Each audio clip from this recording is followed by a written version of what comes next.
미국 현지에서 전해드리는 미즈노래 테슬라 월가 국제 뉴스까지 속보 뉴스는 자 워런 버핏의 버크셔 해서웨이 소식부터 전해드리겠습니다.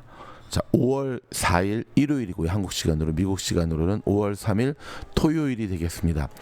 자 지금 이 워런 버핏의 버크셔 해서웨이 연례 행사가 진행 중이죠. 오늘 깜짝 발표를 했습니다. 버핏이 올해 말에 은퇴하겠다고 발표를 했습니다. 그러면서 후임자 발표했고요. 그러면서 트럼프를 향해서 직격탄 날렸고요. 그러면서 우리를 향해서 시장에 겁먹지 말아야 된다라고 발표를 했네요. 자, 이 소식 한번 들여다보도록 하겠습니다. 전설적인 투자자죠. 우리 버핏 형님, 버크셔 해서웨이 회장 겸 최고 경영자가 60년간 이끌어왔던 버크셔에서 올해 말 은퇴한다고 발표했습니다. 버핏 회장은 자, 네브래스카주 오마하에서 열린 버크셔 연례 주총회에서 은퇴 계획을 밝혀 주주들을 놀라게 했는데요. 자, 오는 4일 예정된 이사회에서 그레그 아벨 버크셔 비보험 부문 부회장이 올해 말부터 최고 경영자 자리에 오르도록 추천하겠다고 밝혔는데 버핏 회장은 2021년 아벨 부회장을 후계자로 지명하고 회사의 비보험 사업 운영을 맡겼죠. 그래서 5년 전부터 벌써 여러분 후계자 지명했고 훈련을 시켰죠. 그러나 그동안 버핏 회장은 은퇴할 계획이 없다고 말해왔기에 그 후 사후에서야 아벨 부회장이 CEO를 맡을 것으로 예상을 했었는데요. 버핏 회장은 은퇴해도 버크셔 주식을 하나도 팔 계획이 없다면서 이는 아벨 부회장이 버크셔를 더 잘 이끌 것이라는 믿음에 기반한 경제적 결정이라고 말했습니다. 자, 버핏은 60번째 연례 주총에서 트럼프 대통령의 관세 정책에 부정적 견해를 드러냈는데요. 자, 버핏은 무역이 무기가 되어서는 안 된다.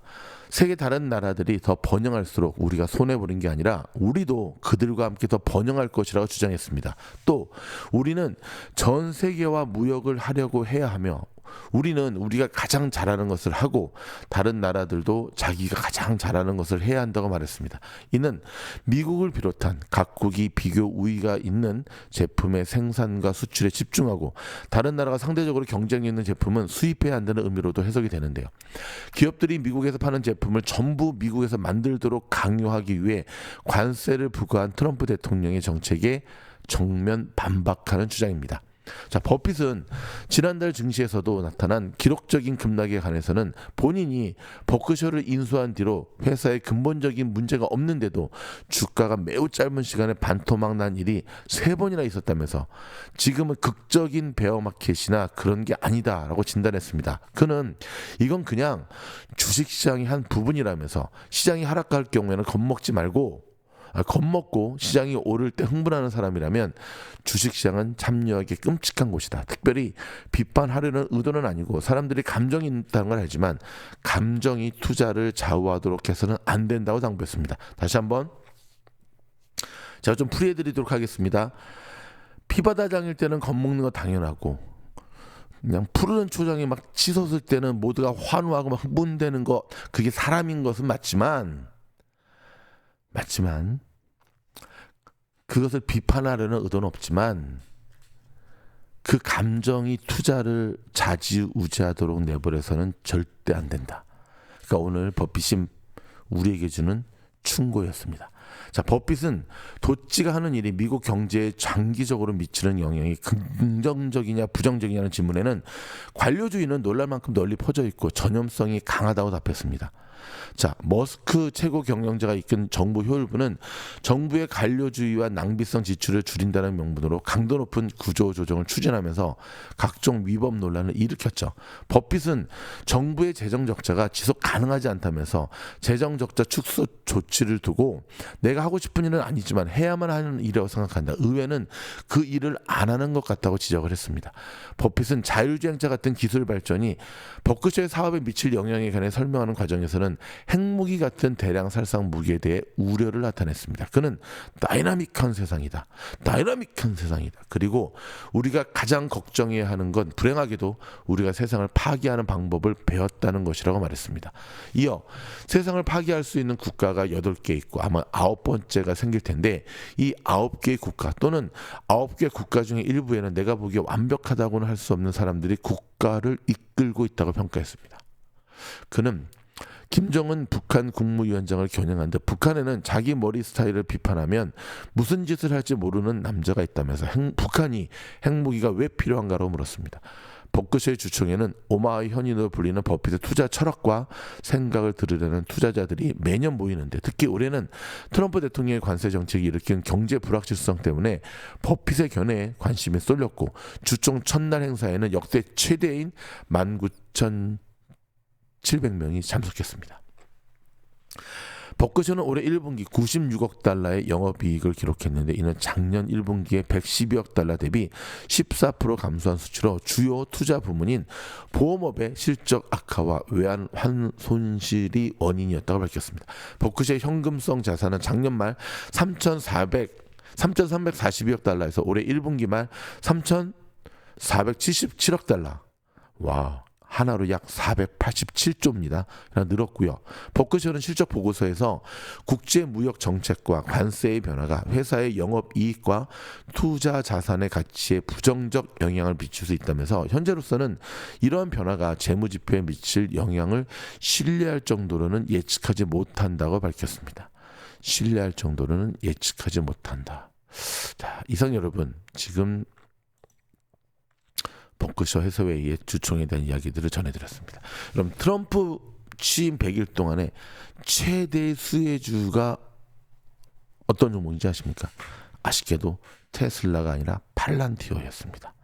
와, 놀랍죠? 이 팔란티어에 대한 소식은 저희가 별도 영상을 통해서 오늘 올려드리도록 하겠습니다. 여러분 트럼프가 진짜 교황 후계자가 되고 싶은 것 같습니다. AI로 합성한 자신의 교황 사진을 올렸습니다. 보셨죠? 이쯤 되면 치매가 아닌가 싶을 정도로 상당히 과연 저 사람이 미국 대통령이 맞는가, 취임 100일째를 맞는 미국 대통령이 맞는가 싶을 정도로 우려가 커지고 있습니다.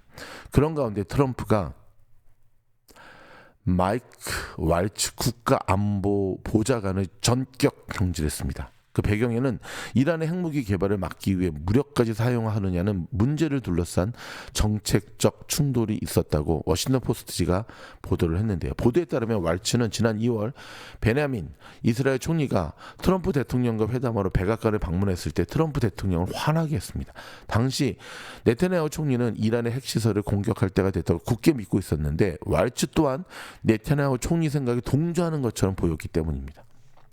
왈츠는 트럼프 대통령과 네타냐후 총리 회담을 앞두고 사전에 네타냐후 총리와 이란을 겨냥한 군사적 옵션에 대해 진지하게 조율한 것 같다고 소식통들이 전했는데 한 소식통은 왈츠는 한 방향으로 미국의 정책을 끌고 나가고자 했는데 트럼프 대통령은 미국이 외교적 해법을 시도해보지 않았기 때문에 그 방향이 편안하지 않다고 말했습니다. 이 소식통은 트럼프 대통령에게 보고가 들어갔고 대통령은 마음에 들지 않아 했다고 덧붙였습니다. 그래서 목을 땡강하고 쳐버렸습니다. 아이고 무서워라. 젤렌스키가 전승절 휴전을 거부하고 나섰습니다. 러시아 방문 정상들의 안전을 책임 못 진다는 이유였습니다.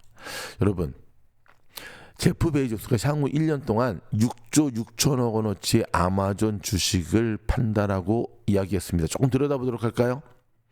자, 아마존의 창업자죠. 우리 빡빡머리. 자, 제프 베이조스가 향후 1년간 최대 47억 5천만 달러 규모의 아마존 주식을 매각할 계획이라고 밝혔습니다. 여러분, 이건 6조 6천억 달러. 와, 아마존 주주분들 긴장하셔야 될 것 같습니다. 어저께 파이낸셜 타임스에 따르면 아마존이 SEC에 제출한 공시에 따르면 베이조스가 내년 5월 말까지 1년 동안 2,500만 주를 순차적으로 매도할 예정이라고 보도를 했는데요. 현재 아마존 주가는 주당 190달러로 해당 물량은 약 47억 5천만 달러에 달았습니다. 이번 매각 계획은 아마존이 지난 1일 발표한 실적 보고 직후 공개가 됐는데요. 당시 아마존은 트럼프 대통령의 대외 무역 정책이 매출과 영업이익에 부정적인 영향을 줄 수 있다고 경고한 바 있습니다. 베이조스는 2021년 CEO 자리에서 물러난 이후에 우주 탐사 기업은 블루 오리진과 자신이 소유한 미국의 유력 일간지 워싱턴 포스트지에 집중해 왔는데요. 블루오리진은 연간 20억 달러 이상의 비용이 소요되는 것으로 알려져 왔으며 일부는 미국 연방정부 계약으로 충당되지만 상당 부분은 베이조스가 아마존 주식 매각을 통해 직접 보존하고 있는 것으로 전해졌는데요. 2024년 한 해 동안 베이조스는 이미 134억 달러 이상의 아마존 주식을 처분한 바가 있습니다. 이는 AI 관련 기술에 대한 기대감으로 아마존의 시가총액이 2조 달러를 돌파한 시기와 맞물려 있는데 한편 베이조스 측은 이번 주식 매각 및 정치적 행보와 관련한 언론의 질의에 별도의 입장을 밝히지 않았습니다. 와, 참말로 조금 좀 끔찍한 일들이 계속 일어나고 있네요. 그렇죠? 여러분, 버핏이 트럼프 관세를 정면 비판하고 나섰잖아요. 무역이 무기가 되어서는 안 된다. 왜 그랬을까요? 오늘 아침에 우리 공부방 아침 수업, 새벽 수업, 우리가 매주 주말마다 새벽 수업을 하거든요. 뭐 금, 토, 일, 뼈를 갈아놓고 있는데 그거에 대해서 우리가 함께 좀 곰곰이 좀 의논을 해봤거든요. 연구를 해봤는데 여러분, 버핏이 돈이 궁할까요? 버핏이 명예에 대해 굶주렸을까요? 버핏이 여러분 권력욕에 대해서 심취했을까요? 아니죠. 버핏은 진정 그가 살아온 나의 조국 미국에 대한 앞날, 버핏이 몇 년을 살 것 같습니까, 여러분? 그의 친구 몽고도 작년에 하늘나라로 갔는데 아마 마지막 올해 이제 은퇴를 앞두고 그가 조국을 위해 살 수 있는 것이 무엇일까 곰곰이 생각하셨던 것 같습니다. 그러면서 여러분 버핏은 자기 책을 쓰지 않았잖아요. 주변에서 써줬죠, 그렇죠? 그리고 뭐 정치적인 거에 대한 비판 같은 거 거의 안 했죠. 근데 목소리를 낼 수밖에 없었던 것은 무엇인가 미국이 잘못된 길로 가고 있다라고 하는, 그래서 내가 할 일이 바로 이 일이다라고 한 것으로 결심하고 이렇게 저격한 것으로 보여집니다. 더불어서 여러분, 지금 버핏은 금융주를 대폭 줄였고요. 그 다음에 뭐 스파이라든지 M7 주식, 스파이, S&P 500 주식들도 대거 줄였습니다. 현금 보유 자산이 극에 달하고 있고요. 아직 본격적인 시장에 뛰어들지 않고 있습니다. 그 이유를 우리가 곰곰이 생각해 봐야 될 것 같습니다. 자, 일론 머스크의 스페이스X 소식인데요. 텍사스 기지 지역에 자체 정부를 조성한다라고 하는 소식입니다. 이거 조금 들여다봐야겠네요. 머스크가 이끄는 스페이스X 기지를 건설한 텍사스에 자체 도시 정부 설립을 꾀하고 있다고 CNN, ABC 뉴스 등이 보도를 했는데요. 정부입니다, 정부. 자, 보도를 종합하면 지난해 스페이스X는 텍사스주에 새로운 마을을 만들겠다는 청원서를 제출했다고 합니다. ABC는 이 새로운 지방자치단체는 자체 소방서, 응급서비스, 학군을 조성할 수 있는 기능을 갖춘 자체 도시로 기능할 것이라고 전했는데요. 현재 스페이스X 전용 우주기지 스타베이스가 있는 텍사스 지역 283명의 유권자들은 이 지역을 스타베이스 시티로 공식 지정하는 투표를 진행하고 있습니다. 시장과 2명의 시의원 선출 여부도 투표했는데요. 283명의 유권자들 거의 대부분은 스페이스X 직원이기 때문에 공식화 지정으로 결정이 날 공산이 큰 것으로 보이는데 압도적 승리가 될 가능성이 높다고 CNN은 전했습니다. 스타베이스 시드는 약 1.5 제곱마일, 약 3.9 제곱킬로미터 규모인데요. 237개의 주거용 부지 중 스페이스X 혹은 그 직원이 소유하지 않은 곳은 10곳에 불과합니다. 즉 스페이스X가 자체 도시를 만드는 데 대한 우려도 나오는데 텍사스주 포트 이사벨의 시 관리 책임자이자 카메론 카운티 민주당 대표인 제러드 호키만은 스타베이스를 도시로 가꾸려는 시도가 특정 규제를 피하기 위한 것으로 의심된다. 어떤 규제를 피하기 위한 것이다라고 하는 잔머리라 이거죠. 와우. 자, 미국 경제에 우리가 주목할 것은 GDP가 아니라 고용이라고 하는 보고서가 나왔습니다. GDP가 아니라 고용이다. 자, 오페크 플러스 8개국이 유가 하락에도 불구하고 6월에도 하루에 41.1만 배럴을 증산하기로 의견을 모았습니다. 왜 이런 의견을 모았는지 유가의 흐름도 우리가 꼼꼼히 챙겨야 될 것 같습니다. 여러분 피터 틸 아십니까? 제로 투 원이라는 책을 썼고요. 피터 틸 아시죠? 일론 머스크와 함께 페이팔을 창업하기도 했고 그다음에 팔란티어의 창업자이기도 하죠. 억만장자입니다. 정말 뼛속 깊숙이 공화당 특별히 트럼프 후원자인데요. 트럼프 시대 애국심에 더 베팅하는 피터 틸이라는 기사가 나왔는데 자, 이 기사를 살짝 좀 들여다보면 여전히 실리콘밸리의 가장 영향력 있고 논쟁적인 인물 중에 하나인 피터 틸이 다시 한번 산업계와 정치에 임을 집중시키고 있는데 자 4월 20일자 기사에서 피터 틸과 그의 회사인 파운더스 펀드가 최근 에너지, 국방 등 국가 핵심 인프라와 직결된 하드웨어 분야 이른바 애국적 스타트업에 과감하게 투자하는 새로운 전략을 심층적으로 다루고 있다고 합니다. 이는 도널드 트럼프 행정부의 잠재적 재등장 가능성과 맞물려 미국의 기술, 자본 그리고 국가 안보가 어떻게 새로운 방식으로 융합되고 있는가를 보여주는 중요한 흐름이다. 기사의 중심에는 자 제너럴 매터라고 베일에 쌓인 신생 기업이 있는데 파운더스 펀드가 주요 투자자로 참여하고요. 틸 자신 직접 이사회 멤버로 합류한 이사회는 차세대 소형 모듈 원자로 및 그다음에 이게 SMR이에요. 인공지능 AI 시대의 핵심 동력이 될 고성능 핵연료 일명 HALEU를 미국 내에서 민간 최초로 생산하겠다는 야심찬 목표를 내걸었다고 합니다. 여기에 대한 부분은 저희가 또 별도의 영상을 통해서 여러분들께 계속해서 후원하도록 하겠습니다. 여러분 주말에 저희가 준비한 뉴스는 여기까지고 지금 보시게 되면 자, 비트코인 95,919, 14를 가르치고 있는데 자, 여러분 요즘 주식시장 이제 자 본격적인 5월장이 시작이 되잖아요. 여러분 어떻게 보셨습니까?